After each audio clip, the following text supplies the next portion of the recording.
तो ये तस्वीरें लगातार इस वक्त आपके टेलीविजन स्क्रीन पर आप देख रहे हैं। महाकुंभ संवाद एनडीटीवी इंडिया की पेशकश और उत्तर प्रदेश के मुख्यमंत्री योगी आदित्यनाथ इसमें पहुंच चुके हैं।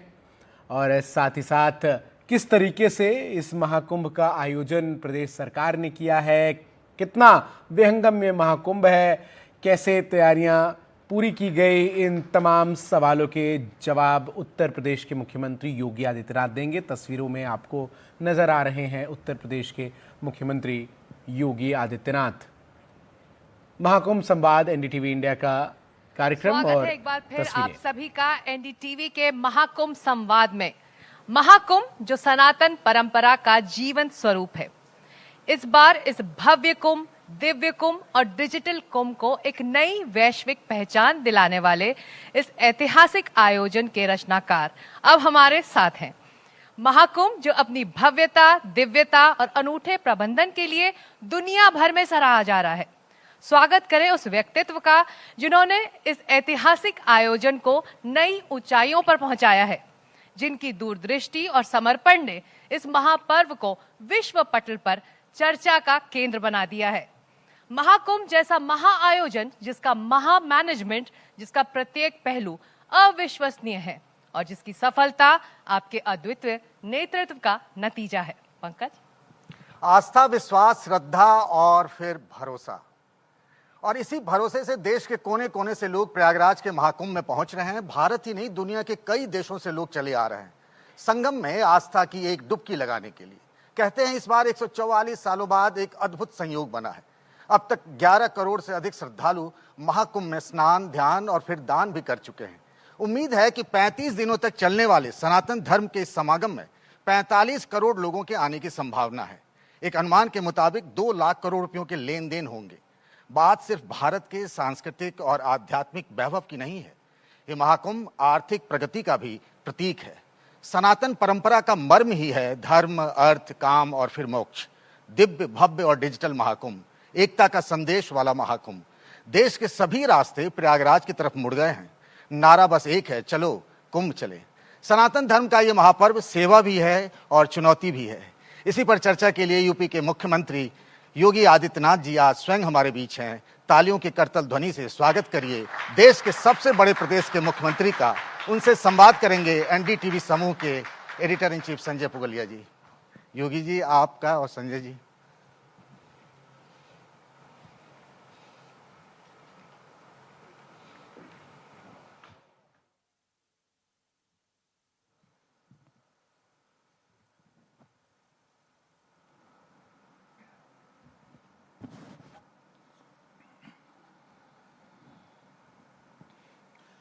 जी, आप सबों का बहुत धन्यवाद कि समय निकाल करके आए।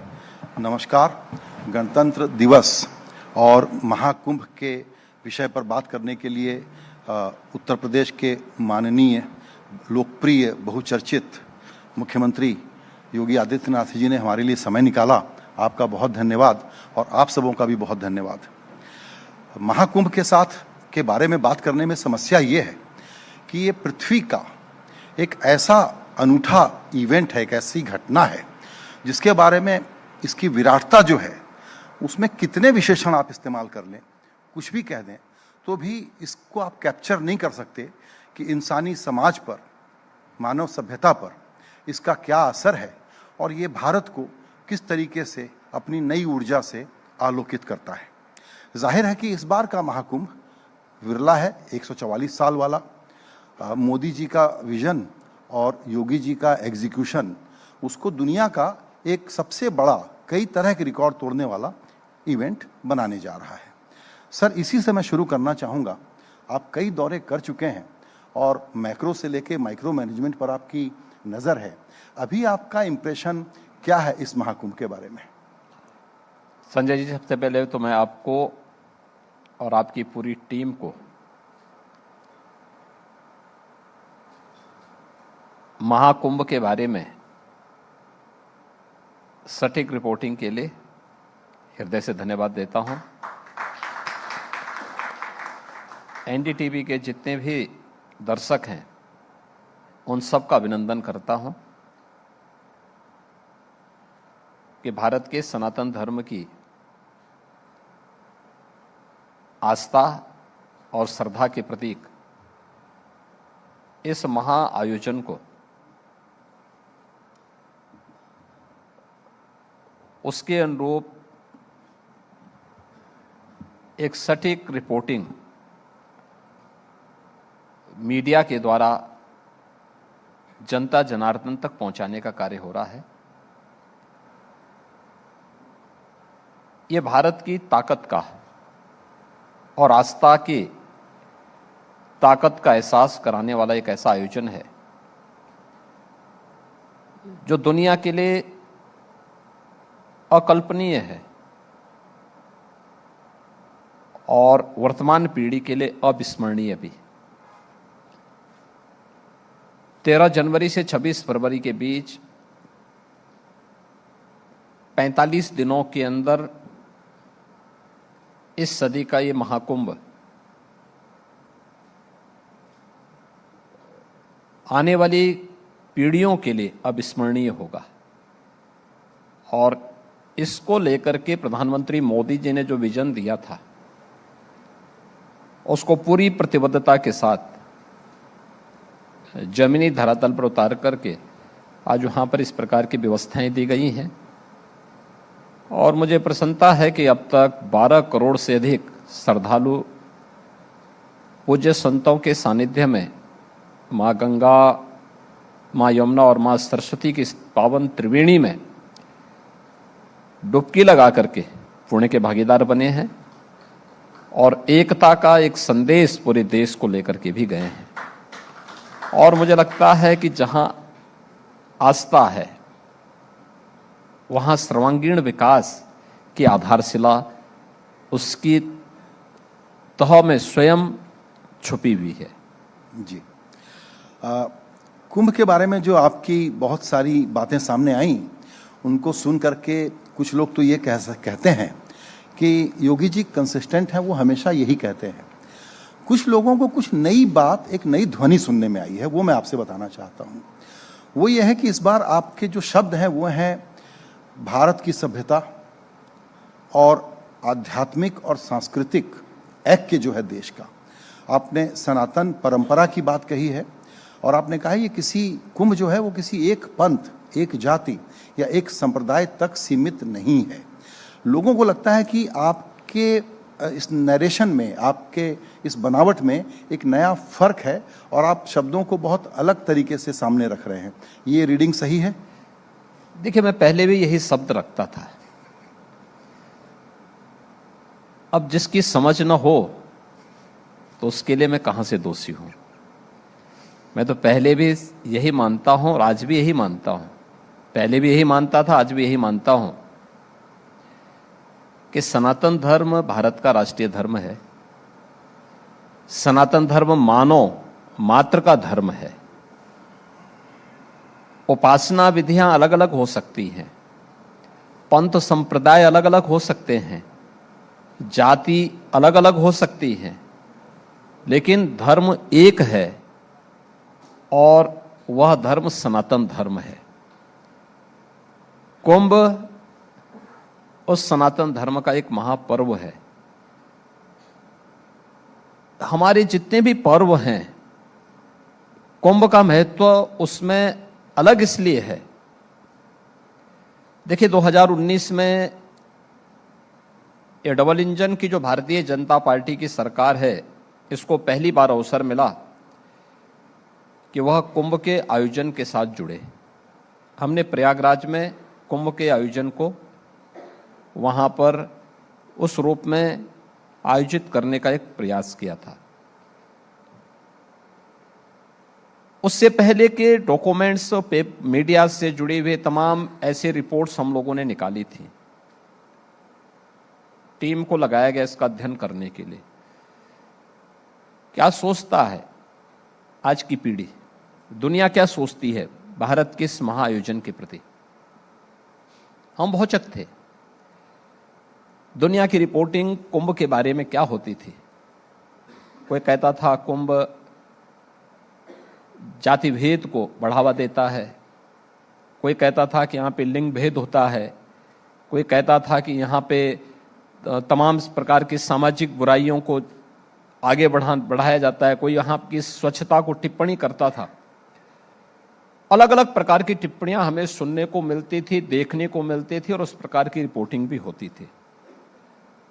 और इसलिए 2019 में जब इस आयोजन के साथ हमें जुड़ने का अवसर प्राप्त हुआ तो इन चुनौतियों को ध्यान में रख करके उसी प्रकार की व्यवस्था हमारी टीम ने उस समय तय की थी कि कुंभ के लिए एक तो उसका इंफ्रास्ट्रक्चर उस महाआयोजन के अनुरूप होना चाहिए।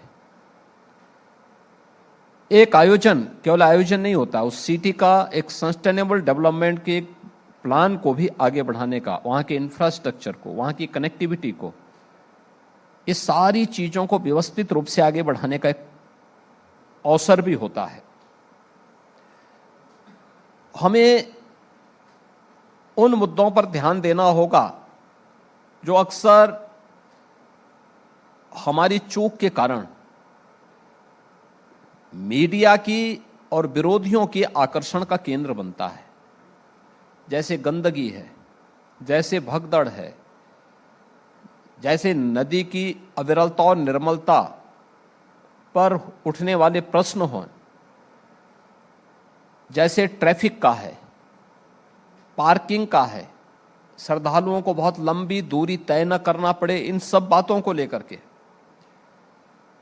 और इन सभी बातों को ध्यान में रख करके मेला क्षेत्र का विस्तार किया गया। प्रयागराज सिटी का एक व्यवस्थित विकास की कार्य योजना को आगे बढ़ाया गया। वहाँ की रोड्स को, वहाँ पे रेलवे की कनेक्टिविटी को, वहाँ पे एयर कनेक्टिविटी को, अब अनुमान करिए हजारों वर्ष पहले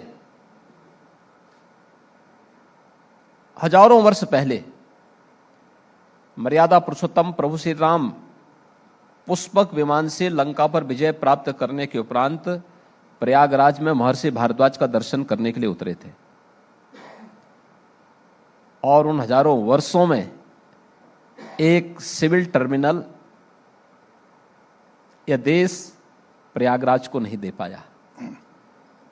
2019 में पहली बार सिविल टर्मिनल प्रयागराज में बना है और उसे भी मात्र 11 महीनों के अंदर बना करके तैयार किया गया।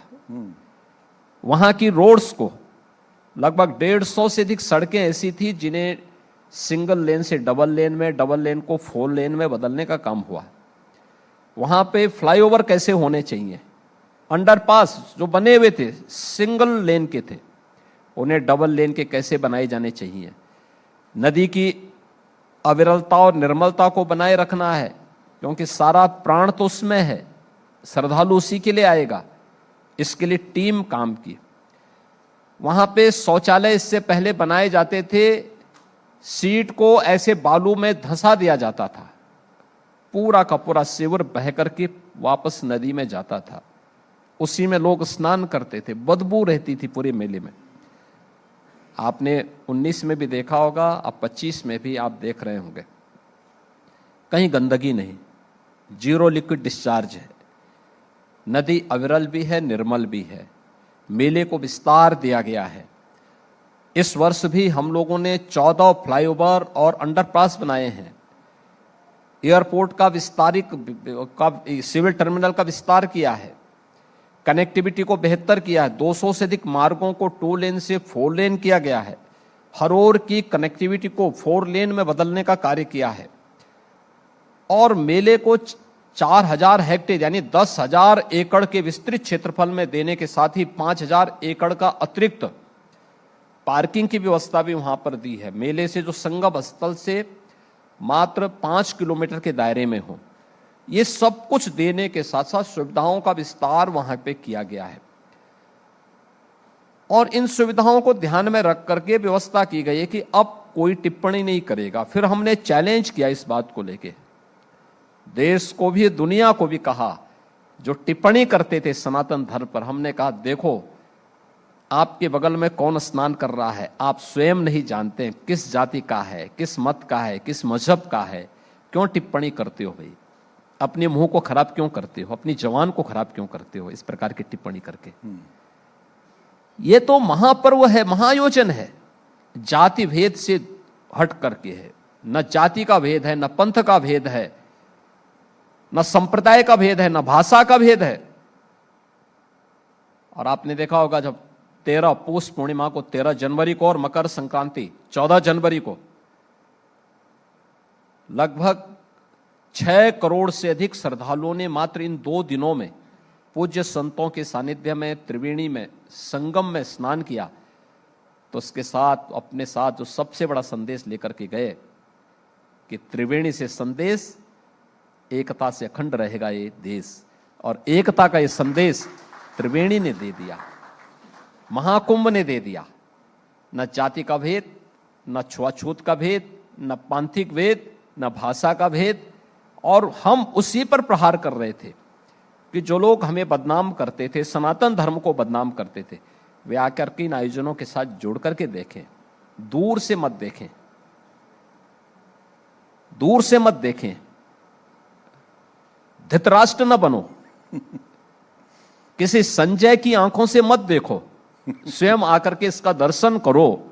दर्शन करोगे तो पुण्य के भागीदार बनोगे, और डुबकी लगाओगे तो पुण्य जन्म जन्मांतर के साथ आगे भी बढ़ेंगे। और मुझे अच्छा लगा कि न केवल देश के लोग श्रद्धालु तो आते ही थे, विदेशी श्रद्धालु भी बहुतायत आए। उन्होंने इस पे बहुत अच्छी, बहुत सटीक कमेंट की हैं कि अद्भुत है, अकल्पनीय है। बिल्कुल, आपने बहुत अच्छी बात कही, लेकिन एक बात पर दिक्कत है। आपने कहा कि किसी संजय, जिसका मतलब होता है जर्नलिज्म, के नजर से मत देखो, तो आप हमारा काम बंद करा देंगे। नहीं, मैं काम बंद नहीं करा रहा हूं। मेरा ये कहना है मौके पे जाकर के सभी लोग देखें, और लोग देख रहे हैं। और मुझे लगता है कि मीडिया ने बहुत सकारात्मक रूप से इस आयोजन को वैश्विक मंच तक पहुंचाने का काम किया। यही इसी का परिणाम है। मीडिया के द्वारा एक सकारात्मक और सटीक रिपोर्टिंग का ही परिणाम है कि भारत की 140 करोड़ की आबादी में हर दृष्टि महाकुंभ की ओर लगी है। बिल्कुल, हर रास्ता प्रयागराज की ओर जा रहा है। हर एक की एक ही तमन्ना है कि मैं भी त्रिवेणी में इस महाकुंभ में डुबकी लगा लूं। और यही प्रयास, यही कारण है कि प्रतिदिन 1.5 करोड़, 2 करोड़, यानी 1 करोड़ लोअर लिमिट है प्रयागराज में आज के दिन पर। गजब का नंबर है ये। यानी जहां जिस सिटी के अंदर कुल आबादी 15 से 20 लाख की है, उस सिटी और एक अस्थाई सिटी में मिलकर के 1 करोड़ श्रद्धालु आ रहे हों। प्रयागराज का कोई घर नहीं है, कोई घर ऐसा नहीं होगा प्रयागराज का जिसने अपने घर में नए बिस्तर न खरीदे हों मेहमानों के आने के ध्यान में रखते हुए। बिल्कुल, नई तैयारी न की हो। बिल्कुल, बिल्कुल, पूरा शहर ही मेजबान बना हुआ है और सारे मेहमानों का स्वागत कर रहा है, पूरा प्रयागराज। बिल्कुल। हम लोग बहुत ज़्यादा विस्मित हैं, और जाहिर है कि इस पर बहुत टिप्पणियां हुई हैं। देश विदेश का मीडिया और अकादमिक संस्थान भी इसको रिसर्च करेंगे। वो ये है कि इन अ लाइटर वेन, यूपी की पुलिस तो दूसरे कारणों से जानी जाती है, लेकिन यहाँ आपकी पुलिस, आपका प्रशासन, उसका सहयोग वाला रवैया और इतने बड़े आयोजन का जो मैनेजमेंट है, ये मतलब माइंड बॉगलिंग है, समझ में नहीं आता। तो उस पर अगर आप कुछ और रोशनी डालना चाहें कि क्या क्या वो क्रिटिकल एरियाज हैं जिस पर आप ध्यान रखते हैं कि दुनिया में इसका कोई मिसाल ही नहीं है इस तरह के आयोजन का। देखिए संजय जी, यूपी पुलिस जैसी शासन की दृष्टि होगी, सुरक्षा बल और पूरी मसंदी उसके अनुरूप कार्य करती है। हम प्रभु राम के भक्त हैं। उन्होंने एक बात कही थी, सज्जनों को संरक्षण देना और दुर्जनों का संहार करना। यूपी पुलिस शासन की इस मंशा के अनुरूप ही कार्य करती है। हर सज्जन को सुरक्षा प्रदान करना, बहन हो, बेटी हो, व्यापारी हो, आम नागरिक हो, प्रत्येक को सुरक्षा प्रदान करना। और जो कानून को नहीं मानता उसको कानून के दायरे में ला करके उसको भी सही रास्ते पे लेके जाना। तो यूपी पुलिस अपना काम वहां पे कर रही है। पुलिस के बिहेवियर को लेकर के लोगों ने प्रशंसा की है। वहां के स्वच्छता के जो कार्मिक लगे हैं उनके कार्यों की नाविकों के कार्यों की, वहां पे जो हमारे कर्मचारी और अधिकारी लगे हैं, उनके प्रयासों की सबने प्रशंसा की है। और सचमुच इतना बड़ा आयोजन एक साथ, दुनिया के अंदर इतना बड़ा समागम एक साथ हो, यह अद्भुत है, लोगों के लिए कौतूहल का विषय है। और मुझे लगता है कि ये न केवल क्राउड मैनेजमेंट का, बल्कि यह सिक्योरिटी का भी एक बहुत बड़ा, लोगों के लिए एक नई दिशा देने वाला एक इवेंट भी है। बिल्कुल। महाकुंभ के अराउंड जाहिर है कि नेता, पार्टियां सब अपना काम करते हैं, और आपने जिक्र किया कि पहले किस तरह का भेदभाव और किस नज़र से चीज़ों को देखा जाता था। तो आपकी इजाज़त से थोड़ा पॉलिटिक्स की बात तो करना ही चाहिए, और वो ये है कि यूपी के एक लड़के हैं जो राम मंदिर नहीं गए, लेकिन यहाँ डुबकी लगा आए हैं, तो धुल गया उनका। देखिए, मैं तो कहूँगा कि यह अवसर है, जो भी प्रयागराज जाएगा पुण्य का भागीदार बनेगा। जो नहीं भी जा रहा है तो कम से कम अच्छी सोच तो रख रहा है। और मैं इस बात के लिए देश और दुनिया में रहने वाले सनातन धर्मावलंबियों को और भारत के प्रति सद्भाव रखने वाले उन सभी महानुभावों का इसके लिए हृदय से अभिनंदन करता हूं, उनको धन्यवाद भी देता हूं। मुझे लगता है कि प्रयागराज तो सबका है, सबको आना चाहिए, डुबकी लगाना चाहिए। जो डुबकी लगाएगा पुण्य का भागीदार बनेगा। और हम लोग तो यही कह रहे हैं कि सभी को आना चाहिए, और अच्छा है लोग जाएं प्रयागराज में। उसमें कुछ लोगों ने विवाद कराने की कोशिश की कि आपने ऐसे तो सभी को बुलाया है, पूरी दुनिया के लोगों को, लेकिन कुछ लोगों को बाकायदा निमंत्रण दे करके आपने बुलाया, और कुछ इंडिविजुअल्स को आपने नहीं भी बुलाया है। देखिए, हमने आमंत्रण सबको दिया है। यह आयोजन भारत का आयोजन है। यह हमारा सौभाग्य है कि उत्तर प्रदेश के प्रयागराज में यह आयोजन हो रहा है। तो स्वाभाविक रूप से उत्तर प्रदेश तो इस पूरे आयोजन का होस्ट है। हर उत्तर प्रदेश वासी को इस आयोजन के साथ स्वयं जुड़ना है, और जुड़े हैं लोग। अब जो लोग भेदभाव करने वाले हैं, जिनकी दृष्टि हमेशा बांटने में लगी रहती है, तो उन लोगों को हमेशा इस प्रकार की टिप्पणी करनी है। ये वही लोग हैं जो हर सकारात्मक पहल को उत्तर प्रदेश या देश के हित में जो है, उसमें ये लोग नकारात्मक टिप्पणी के माध्यम से उसमें बैरियर बनने का काम करते हैं। याद करिए, जब इस सदी की महामारी के दौरान कोविड प्रबंधन के बेहतर उपाय डबल इंजन की भारतीय जनता पार्टी की सरकार आदरणीय प्रधानमंत्री जी के नेतृत्व में कर रही थी, उसके बहुत सारे मॉडल उत्तर प्रदेश ने भी उस दौरान प्रस्तुत किए। प्रारंभिक समय में ये सभी नेतागण जो उसके बाद नकारात्मक टिप्पणी के लिए प्रस्तुत हुए थे, ये लोग प्रारंभिक चरणों में पहले 2 फेज में गायब थे। जब प्रबंधन के बेहतर प्रयास आगे बढ़े और वैक्सीनेशन की प्रक्रिया के साथ जुड़ने की कार्रवाई प्रारंभ हुई, तो इन्होंने विरोध करना शुरू कर दिया। अचानक ये लोग प्रकट हुए और इन्होंने नकारात्मक टिप्पणी करनी शुरू कर दी।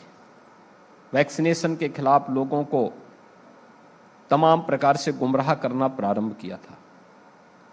याद करिए, जब 500 वर्षों का इंतजार समाप्त करके अयोध्या में मर्यादा पुरुषोत्तम प्रभु श्री राम लला के भव्य मंदिर में प्राण प्रतिष्ठा का कार्यक्रम संपन्न होना था, तब भी सबको आमंत्रित किया गया था, राजनीतिक दलों के रूप में भी और दलीय नेता के रूप में भी। वे लोग तब भी नहीं गए, तब भी नकारात्मक टिप्पणी करते रहे। और स्वाभाविक रूप से किस मुंह से जाते? प्रयागराज के लिए भी सबका आह्वान किया गया था, सब लोग जाइए, स्नान करिए, पुण्य के भागीदार बनिए। जी अच्छा है, जो जाएगा पुण्य का भागीदार बनेगा, नहीं जाएगा उनकी मर्जी है। बिल्कुल सनातन धर्म किसी पर अपनी मर्जी थोपता नहीं। बिल्कुल। आपकी महाकुंभ की इतनी बड़ी व्यस्तता के बीच आपने दिल्ली के 3 दौरे कर लिए हैं, वहाँ चुनाव है और उसमें गंगा यमुना पर टिप्पणियाँ आ गई हैं बिल्कुल ही अलग ढंग से। मैं इस पर आपके अब ताज़ा विचार जानना चाहता हूँ, क्योंकि वहाँ पर पूर्वांचलियों के बारे में भी काफ़ी बातें हुई। तो आपका क्या असेसमेंट है? जाहिर है कि एक सवाल पूछे बिना हम रह नहीं सकते कि दिल्ली जीतेगा कौन। संजय जी देखिए, 2 चीजें साफ है। एक, प्रयागराज में महाकुंभ का आयोजन है और 22 जनवरी को उत्तर प्रदेश का पूरा मंत्री परिषद प्रयागराज में गया था। प्रयागराज में हम उन्हें त्रिवेणी में डुबकी लगाई थी। प्रयागराज और प्रदेश के विकास की बहुत सारी योजनाओं पर चर्चा भी की थी, उन्हें पारित भी किया था, वहां डुबकी भी लगाई।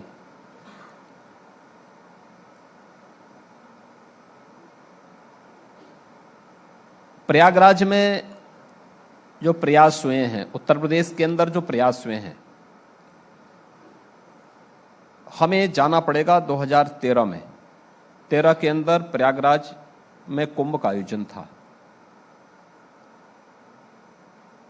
और उस समय जो दुर्व्यवस्था थी, आयोजन के प्रति मंशा क्या है। देखिए, इतने बड़े आयोजन के पीछे अगर व्यक्ति की श्रद्धा नहीं है तो उस आयोजन को सफलतापूर्वक आगे नहीं बढ़ा सकता। दुर्भाग्य से तत्कालीन सरकार ने जिन लोगों के हाथों में व्यवस्था दी थी,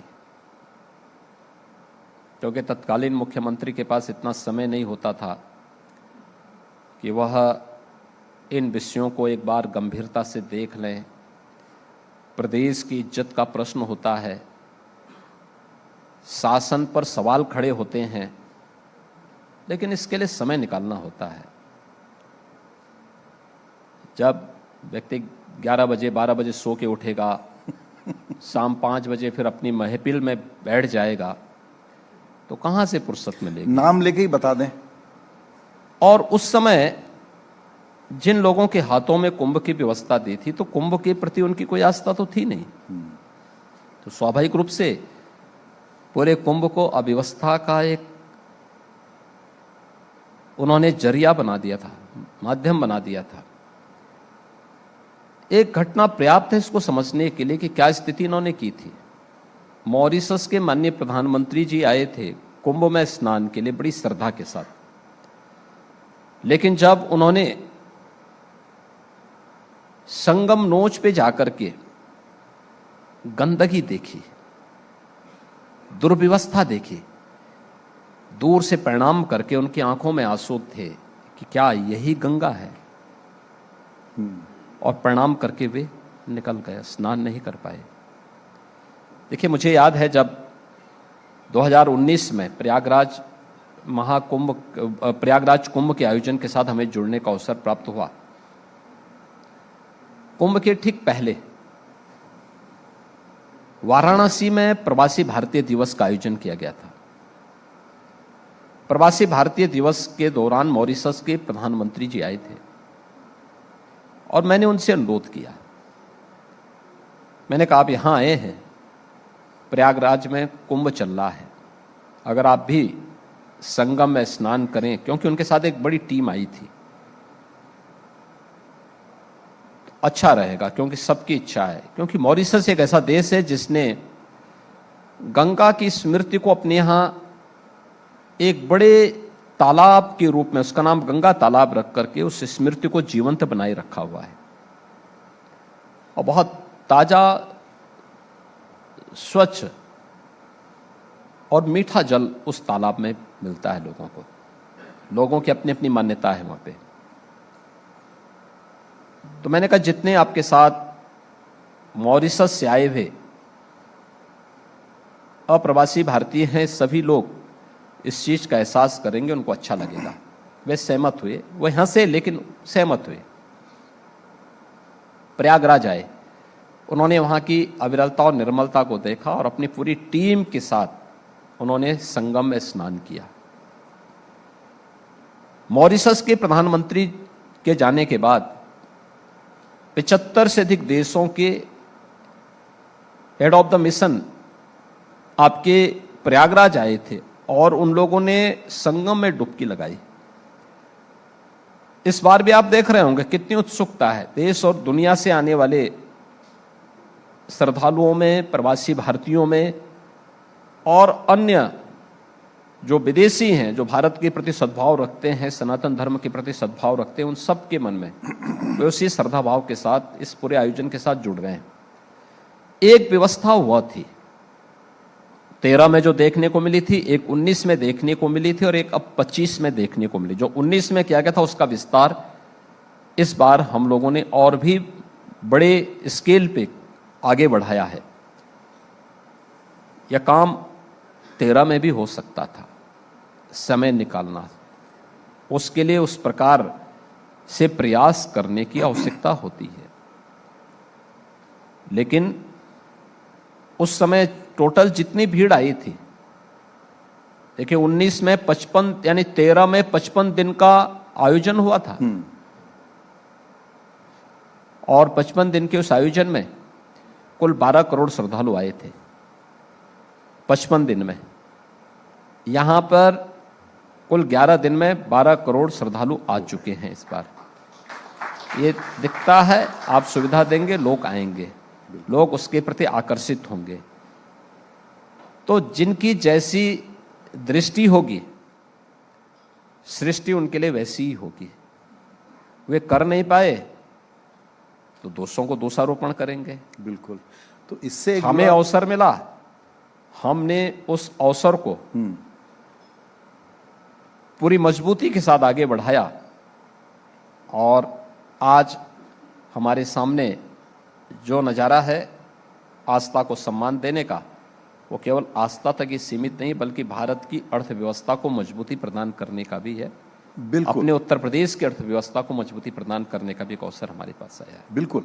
और आपने वो नंबर दिया कि 7,500 करोड़ का खर्च है, 2 लाख करोड़ का रेवेन्यू या कहिए कि एक टर्नओवर यहाँ होगा इस दौरान, इतने दिनों में। तो इंफ्रास्ट्रक्चर का विस्तार, शहर का विस्तार और इकोनॉमी को एक बूस्ट करना, ये वाकई हो रहा है। लेकिन फिर मैं लड़के की बात करूंगा, उनका कल का एक बयान है कि बीजेपी तो 2 ट्रिलियन झूठ बोलने के लिए जानी जाती है। तो जो आपने कहा भी, जैसी दृष्टि वैसी सृष्टि। इसीलिए तो आज वह प्रयागराज में जाकर के पुण्य प्राप्त करने के लिए कि जो रोज बोलते हैं अब उससे कुछ उभरा जाए, इसके लिए आज डुबकी लगाने के लिए जाने के लिए मजबूर हुए हैं। सरकारी इंतजाम के अलावा 1,50,000 रुपया खर्च उन्होंने भी किया ही होगा आज। हाँ, मैं कह रहा हूं ना भाई, ये जो भी जाएगा वो योगदान ही करेगा जी, और मुझे लगता है पुण्य का भागीदारी बनेगा। बिल्कुल। एक बहुत इंटरेस्टिंग चीज और देखी जा रही है, जैसे त्रिवेणी की हमने बात कही, आपने कहा, उसी प्रकार ये महाकुंभ सिर्फ प्रयागराज का मसला नहीं है। अयोध्या और वाराणसी भी भीड़ मैनेज नहीं कर पा रहे हैं। देखिए, ये हमारी पहले से ही प्लानिंग थी कि जो भी प्रयागराज आएगा वो प्रयागराज के साथ काशी भी जाएगा, अयोध्या भी जाएगा, लखनऊ भी आएगा, चित्रकूट भी आएगा और गोरखपुर भी आएगा। इन सभी स्थलों पर हमारी उस प्रकार की प्लानिंग है। मैं कल भी, परसों भी और आज भी, आज रिपब्लिक डे के समारोह के बाद लगातार हम लोग काशी और अयोध्या से रिपोर्टिंग ले रहे थे और पूरा प्रशासन से कंट्रोल रूम के माध्यम से हम लोग जुड़े हुए थे और देख रहे थे। वाराणसी में भी लाखों श्रद्धालु हैं, लगातार पिछले 3 दिनों से हम लोग देख रहे हैं। अयोध्या में भी पूरी अयोध्या में जो रामपथ है 4 लेन का है और श्रद्धालुओं से पूरी तरह भरा पड़ा है। लगातार श्रद्धालु आ रहे हैं, दर्शन कर रहे हैं। सभी लोगों की आस्था को सम्मान मिल रहा है। बहुत सारे लोग वहां रुकेंगे, वहां पे टेंट सिटी बनाई गई है। वाराणसी में भी टेम्परेरी व्यवस्था भी की गई है, रेलवे स्टेशन पर होल्डिंग एरिया भी दिए गए हैं, जिससे किसी श्रद्धालु को दिक्कत न हो। तो सरकार ने प्रबंधन पहले से तय किए हैं, राज्य सरकार ने भी, केंद्र सरकार ने भी और केंद्र सरकार की एजेंसियों ने भी, और हम लोग लगातार उस पर वॉच कर रहे हैं और उसको देख रहे हैं। जी बिल्कुल। एक सवाल, चूंकि अभी एक उपचुनाव भी है मिल्कीपुर, तो उसका दर्शकों को थोड़ा बैकग्राउंड बताते हुए आपसे पूछना चाहता हूं कि अयोध्या की एक असेंबली सीट है ये। इस एक उपचुनाव के लिए आपने पिछले 6 महीने में 7 फेरे लगाए हैं, और पृष्ठभूमि ये है कि लोकसभा चुनाव में एक सरप्राइज आया आपके लिए कि सर्टेन ग्रुप्स ने आपके लिए वोट नहीं किया, और जाहिर है कि अब आपको डायग्नोसिस क्लियर है और आप उसको एड्रेस कर रहे होंगे। तो आपके मुंह से सुनना चाहता हूं कि 7 फेरे क्यों? देखिए, आपने देखा होगा कि लोकसभा चुनाव में इंडी गठबंधन ने दुष्प्रचार का सहारा लिया था। जो दुष्प्रचार ये लोग सामान्य रूप से करते भी हैं, लेकिन उस समय विदेशी फंडिंग भी इनके लिए बहुतायत रूप से हुई थी, और इन लोगों ने जिस तरीके से संविधान बदलने की झूठा दुष्प्रचार किया, आरक्षण समाप्त करने का झूठा दुष्प्रचार किया, सोशल मीडिया और डिजिटल मीडिया के प्लेटफॉर्म का दुरुपयोग किया, आज इनकी असलियत जनता के सामने आ चुकी है। लोकसभा चुनाव के बाद हरियाणा और महाराष्ट्र के चुनाव ने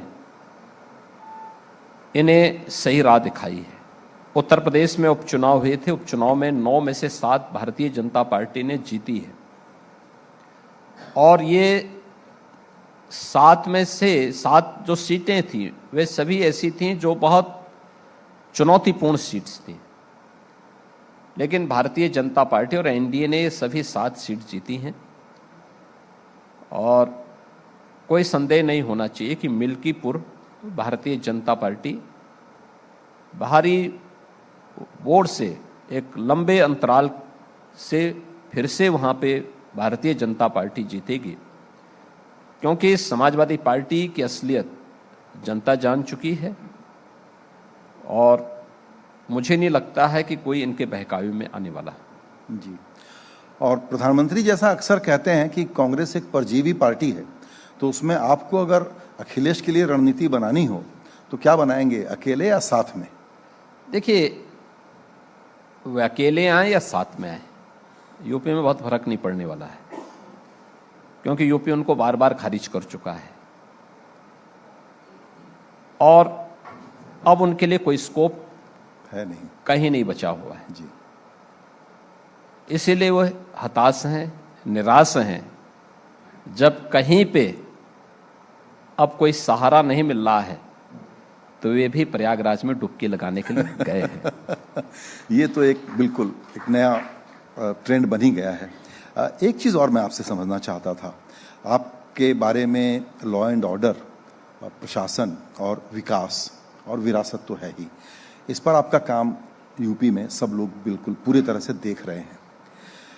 कल्याणकारी योजनाओं के बारे में, जिसको कहते हैं फ्री बीज, और दूसरा महिला फोकस्ड योजना, एक ब्रांडिंग या एक पहचान बन जाती है कि ये इस राज्य का ये एक फ्लैगशिप कार्यक्रम है। आप ऐसा कुछ नहीं कर रहे। देखिए, हमने राज्य के अंदर हर जरूरतमंद के लिए जो भी आवश्यक था उस प्रकार के कार्यक्रम बनाए, और डबल इंजन की सरकार ने पिछले 8 वर्ष के अंदर जो कुछ भी इस 25 करोड़ की आबादी को दिया है, आजादी के बाद 70 वर्षों में उतना नहीं मिला जितना उसके बाद 7 वर्षों के अंदर उत्तर प्रदेश के गांवों को, गरीबों को, किसानों को, नौजवानों को, महिलाओं को, दलित और वंचितों को मिला है। हम लोग तो सिचुएशन के लक्ष्य को प्राप्त करने की दिशा में आगे बढ़ रहे हैं। जैसे पहले हम लोगों ने सर्वे इस बात को लेके किया था कि कौन से ऐसे ग्रुप हैं जिनको आज तक योजनाओं का लाभ शासन का नहीं मिल पाया। जैसे मुसहर थी, मुसहर जाति ये देश की सबसे बदहाल जातियों में मानी जाती थी। हैंड टू माउथ था, कुछ भी नहीं था, यानी जहां पे झोपड़ी भी उनकी पड़ी हुई है वो झोपड़ी का पट्टा भी उनके नाम से नहीं था। अभियान चला करके मुसहर जाति पूर्वी उत्तर प्रदेश बिंद क्षेत्र में बहुतायत लाखों की संख्या में इनकी आबादी है, उन्हें सिचुरेट किया गया। बनटांगिया ये नेपाल से सटे हुए जनपदों में इनकी संख्या थी और इनको पूरी तरह सिचुरेट किया गया।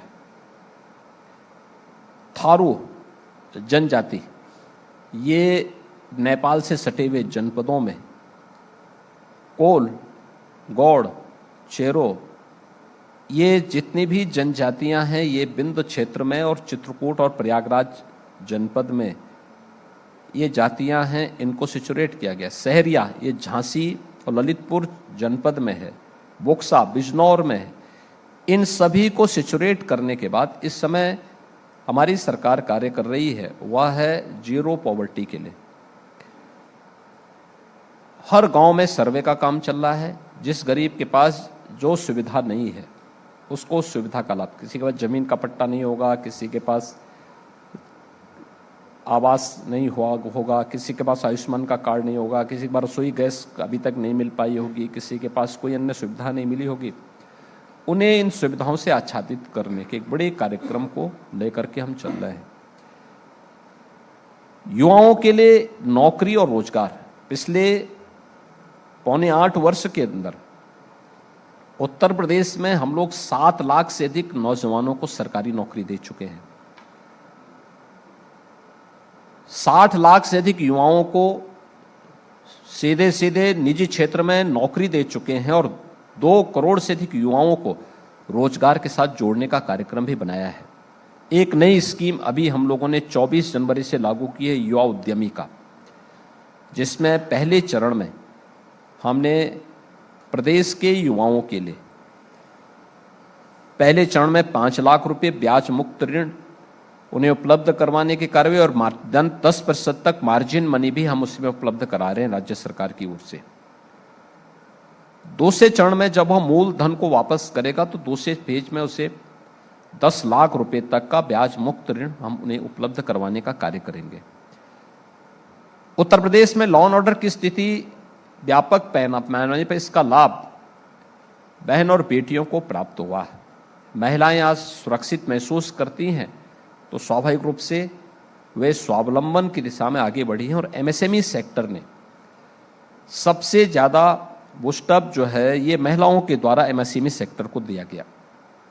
वे ज्यादातर उसके साथ जुड़ी हैं, उन्होंने इसके साथ कार्य किया है। महिला स्वयंसेवी समूह ने भी इस कार्य को आगे बढ़ाया। बैंकिंग सखी हो या फिर आपके विद्युत सखी, ये तमाम ऐसी योजनाएं हैं जिसके माध्यम से महिलाओं को स्वावलंबन की दिशा में अग्रसर होने का एक अवसर प्राप्त हुआ है।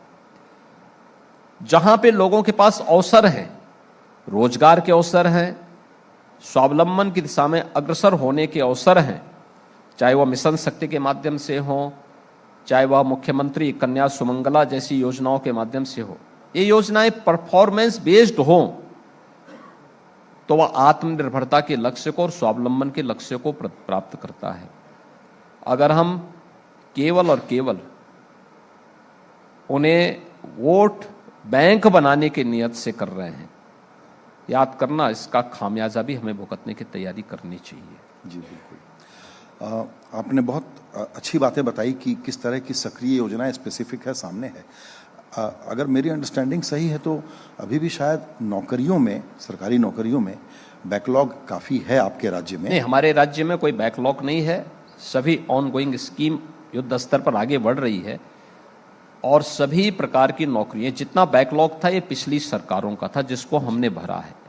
आप याद करिए ना, कुल 16 लाख की नौकरशाही यूपी के अंदर है, इसमें 7 लाख तो हम भर चुके हैं, इसमें 1 लाख हमारी पाइपलाइन में है, जिसमें 60,200 तो केवल पुलिस कार्मिक हैं जिनकी भर्ती की प्रक्रिया अंतिम चरणों में चल रही है। यानी इस समय उनका मेडिकल और फिजिकल की तैयारी चल रही है। ट्रेनिंग के बाद वे लोग फील्ड में आ जाएंगे।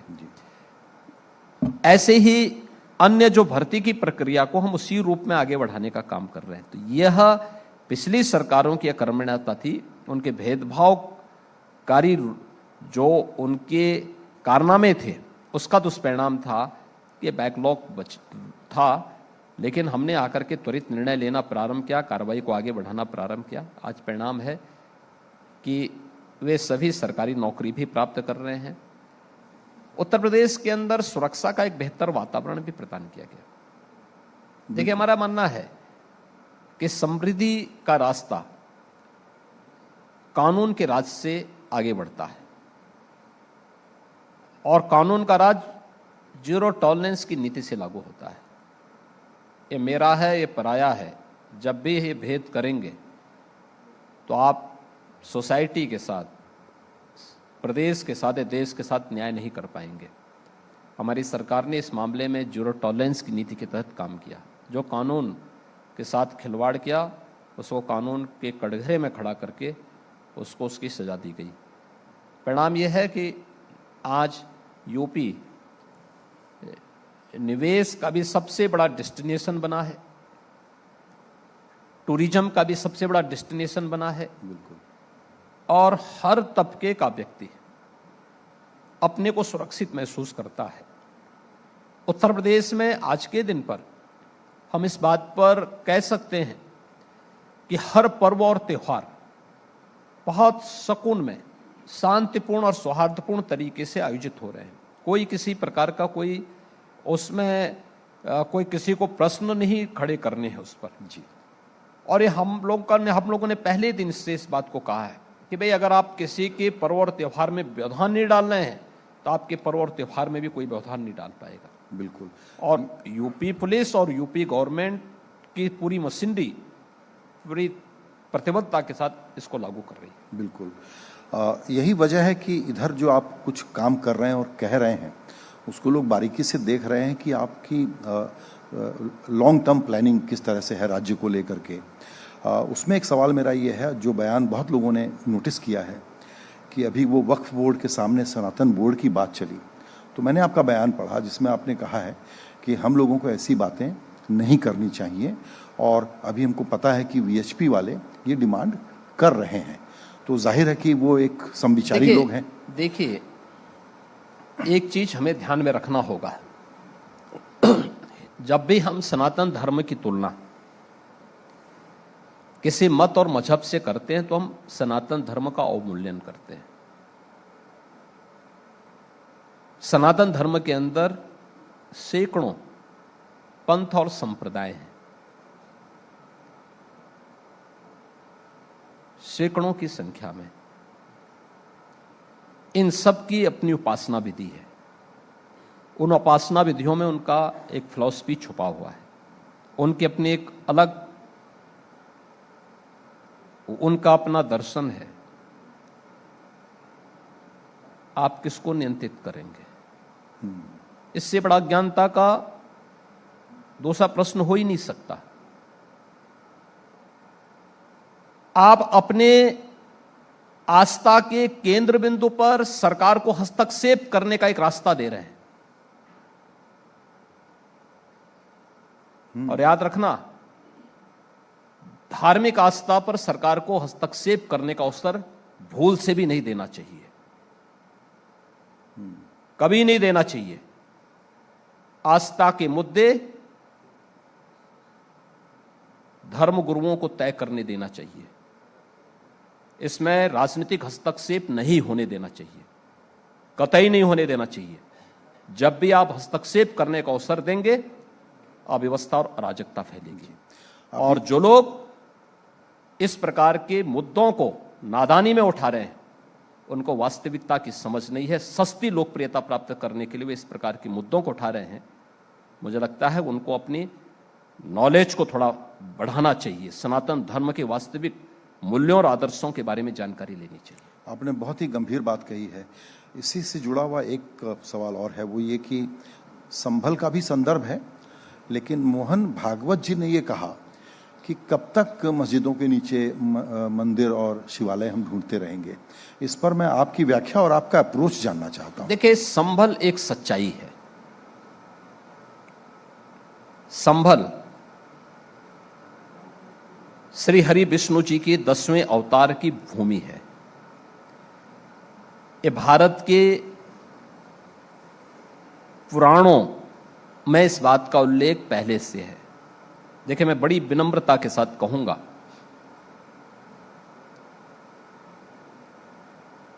संभल की सच्चाई को आपको पुराणों के माध्यम से देखना चाहिए।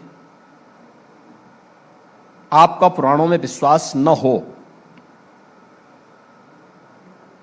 कोई इस्लाम का अनुयायी है, आईने अकबरी अबुल फजल की इस पुस्तक को वो देख लें।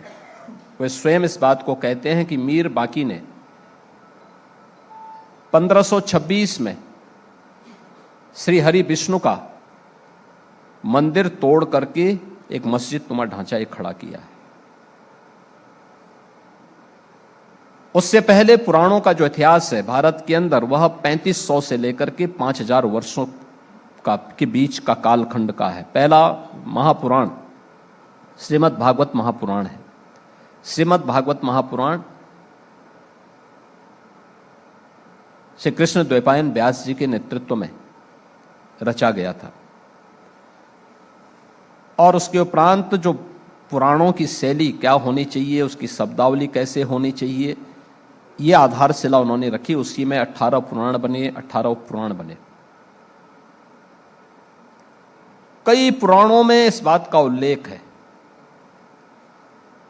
कि कब श्री विष्णु का 10वां अवतार होना है, और भूमि संभल है।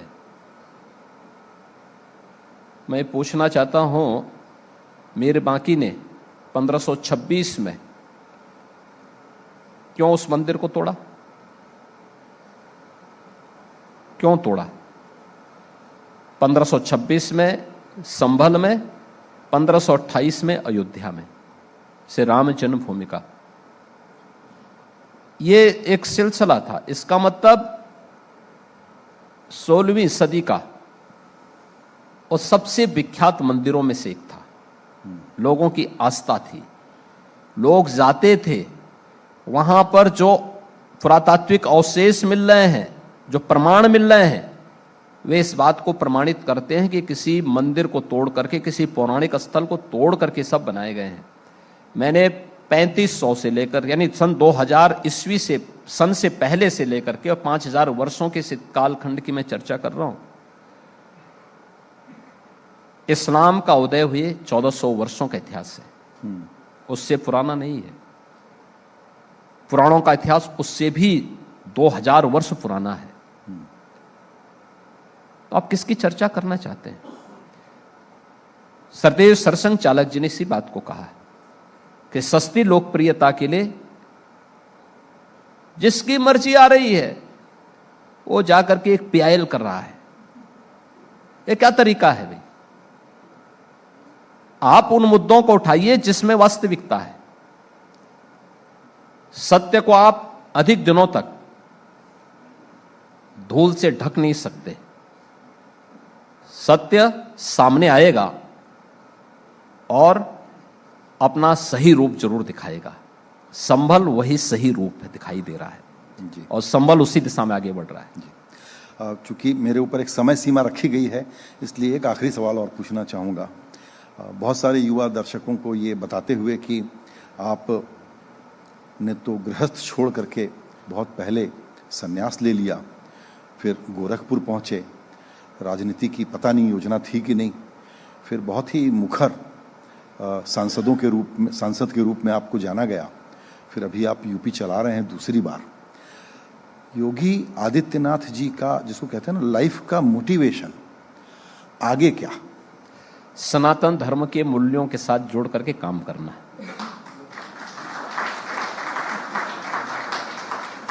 याद रखना, धर्म पूजा पद्धति मात्र नहीं है। धर्म की अगर आप परिभाषा माने, जिसको हम धर्म मानते हैं, सनातन धर्म ने उसको मात्र धर्म नहीं माना, उसका एक हिस्सा माना है। उपासना विधि उसका एक पार्ट है। उसके माध्यम अलग अलग हो सकते हैं। धर्म वह है जो इस लोक में अभ्युदय का और मृत्यु के बाद निःश्रेयस का यानी मुक्ति का मार्ग प्रशस्त करे, वही धर्म है। अभ्युदय का मतलब सांसारिक उत्कर्ष का। सनातन धर्म विकास विरोधी नहीं है, विकास का आग्रही है। यह तो अभ्युदय निःश्रेयस सिद्धि सधर्म, वैशेषिक दर्शन इस बात के लिए हर भारतीय को प्रेरित करता है। यही धर्म है। और इसीलिए प्रश्न वे उठाते हैं जिनको जानकारी नहीं है। धर्मस्य तत्वम निहितीम गुहायाम। हर व्यक्ति नहीं समझ पाएगा, बहुत सूक्ष्म है। धर्म का तत्व बहुत सूक्ष्म है।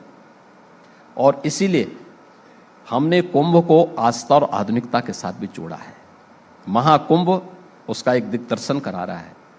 आस्था भी है, आधुनिकता भी है, स्वच्छता भी है, सुरक्षित भी है, सुव्यवस्था भी है, और डिजिटल कुंभ का दर्शन भी करा रहा है, क्योंकि यही सनातन धर्म की प्रेरणा है।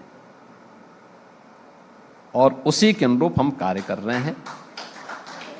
सनातन धर्म के एक अनुयायी के रूप में इस देश के लिए और सनातन धर्म के लिए अपनी सेवाएं देना, बिना भेदभाव के, जो प्रधानमंत्री जी का मंत्र है, सबका साथ और सबका विकास का, सर्वे भवन्तु सुखिनः सर्वे सन्तु निरामया, उस भाव के साथ कार्य करना। और हम लोग उसी राह के पथिक हैं, उसी मार्ग पर आगे बढ़ रहे हैं। जी बिल्कुल, आपने आज हमको समय दिया अपनी इस व्यस्तता के बीच में, उसके लिए आपका बहुत धन्यवाद एक बार फिर से। और जाहिर है कि यूपी अब उस मुकाम पर है कि ये जब छलांग मारेगा तो भारत छलांग मारेगा। और महाकुंभ के जरिए आपने एक नई ऊर्जा संचारित करने का प्रयास किया है। हम सबकी तरफ से आपको बहुत बहुत बधाई और शुभकामनाएं। संजय जी, मैं आपको एनडीटीवी की पूरी टीम को हृदय से धन्यवाद देता हूं। और मैं आपके माध्यम से एनडीटीवी के जितने भी दर्शक हैं उनको भी बताना चाहता हूं कि उत्तर प्रदेश आज के दिन पे बीमारू राज्य नहीं, अब ये भारत का ग्रोथ इंजन बन चुका है। नए उत्तर प्रदेश का दर्शन महाकुंभ के माध्यम से भी आप देखिए, सबको आनंद की अनुभूति होगी। बिल्कुल, आपका बहुत धन्यवाद। धन्यवाद।